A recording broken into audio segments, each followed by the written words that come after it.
In the beginning, there was Tolkien, and he looked upon Middle Earth and said, "Let there be elves and forests, and dwarves and mountains, and every other author after him." He said, "Let him cook, so I don't have to."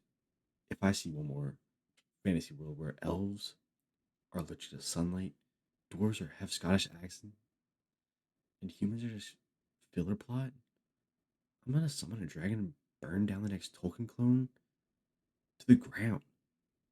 Welcome to Fantasy 101, where we're going to talk about why your favorite genre is stuck in a medieval group project that never ends.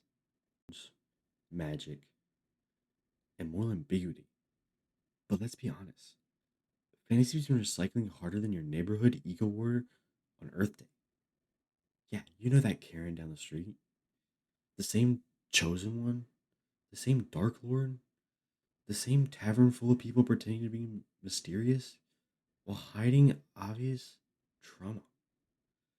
Yeah, the prophecy child, forgotten king, ancient evil that returns after 1,000 years. It's like every author graduated from Hogwarts School of Creative Plagiarism. And don't get me wrong, Tolkien was a genius. But imagine if every sci fi writer tried to remake Star Wars scene for scene. Oh, wait, they do that too. But we'll get that to another day. Every writer, in some degree, has copied Tolkien. And here's why everyone did. One, he defined Western myth culture. His linguistics gave fantasy credibility, and publishers realized it sold. Publishers saw Lord of the Rings print money and went. Publishers saw Lord of the Rings print money and went, "Great, do that again."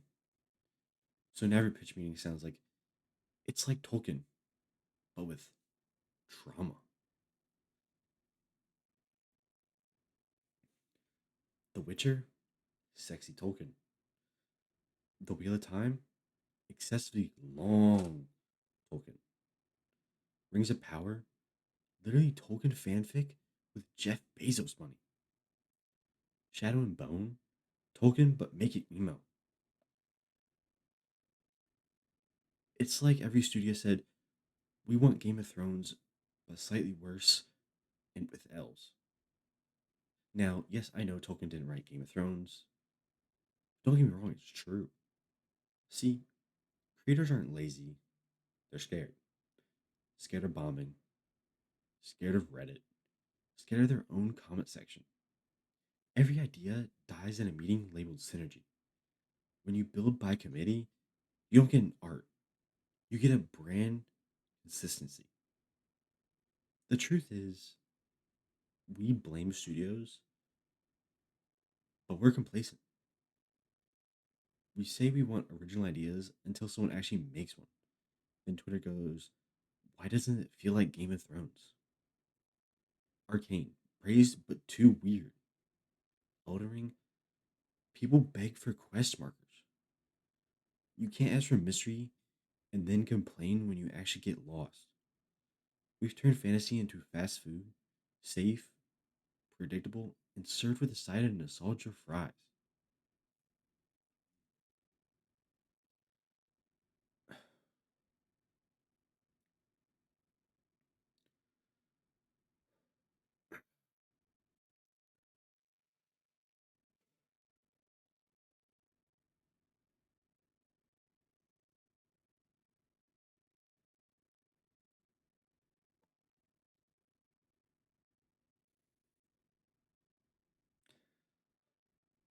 Now, skipping ahead a little to around when Game of Thrones started coming out.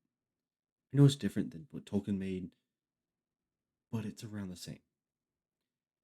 After Game of Thrones blew up, every network decided gritty violence and trauma were the new elves and dragons.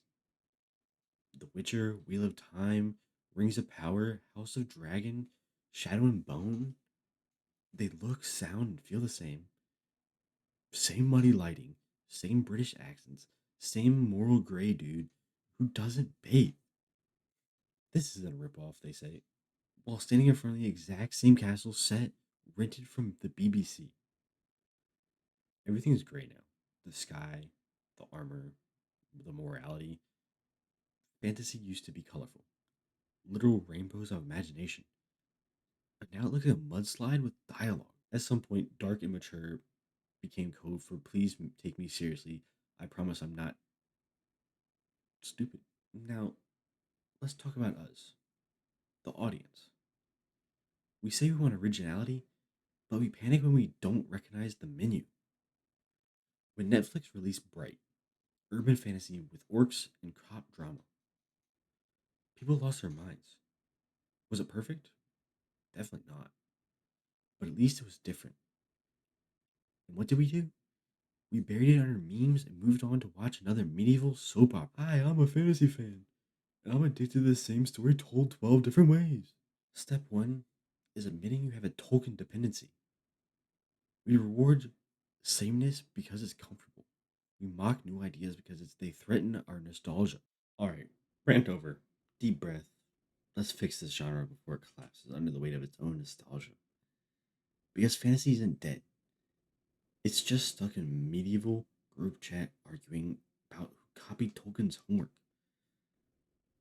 Ask what people believe, not what race they are. Everyone starts world building like they're making a D&D starter pack. Elves equals forest, dwarves, mines, humans, bland vanilla ice cream. But real cultures aren't shaped by race. They're shaped by needs.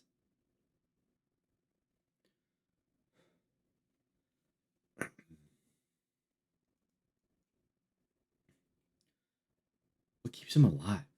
Is it the soil? Is it the water? Is it the weather? The gods? The trade routes? The gossip? What determines who they become? You want authenticity? Don't ask what do elves eat. Ask why does food matter to them? Maybe their crops only grow under moonlight. Maybe they ferment sap that lets them talk to trees. Suddenly, your elves aren't just Legolas with Wi-Fi. There's a civilization with a heartbeat. Build languages with a bias, art with meaning, rituals that serve a purpose, a world that believes itself feels real, even if it's impossible. And for the love of dragons, stop naming every kingdom the something realm. That's not world building, it's fantasy mad libs. Making elves evil isn't clever, it's a Tumblr post with lighting filters. Inverting tropes for shock value isn't original, it's cosplay with an attitude problem. True supervision means asking why something exists, then twisting it logically. Elves are graceful and ageless. Cool, what happens when immortality causes population collapse? Maybe if elf society bans childbirth, turning every baby into political scandal, boom.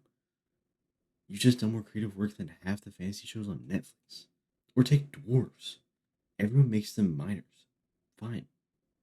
But what if they strip mine their homeworld centuries ago? Now they live in airships, trading ores like sky pirates. They're still dwarves, but now they have debt, fuel shortages, and steampunk hangovers. Subversion should add depth, not just edge. Stop inverting tropes like a moody teenager flipping tables for attention. Do it because it says something new about humanity, not because you're bored. Forget saving the world. Save a friend, a child, a village, a dog, something that actually makes us feel. We connect to people, not prophecies. The best fantasy moments aren't about cosmic stakes. They're about human ones. Frodo didn't carry the ring because of destiny. He did it because someone had to. You know what makes audiences cry? Not a chosen one winning a battle. It's when they lose something they love and still choose to fight anyway. Your story doesn't need to shout, the fate of the realm hangs in the balance.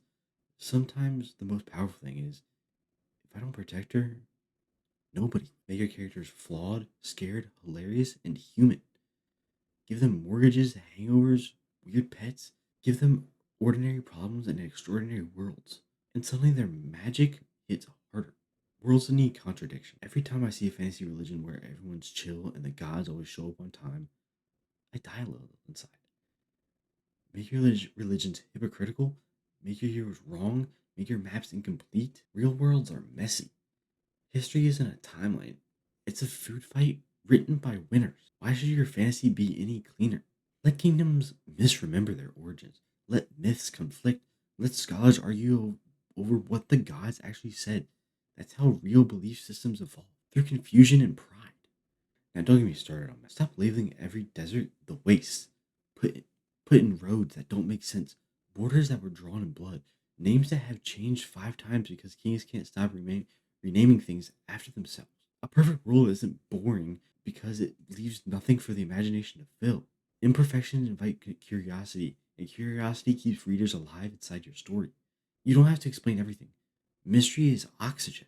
Writers today over-explain like they're afraid Reddit will call them inconsistent. Actually, the mana flows from the seventh crystal of the... Buddy, stop.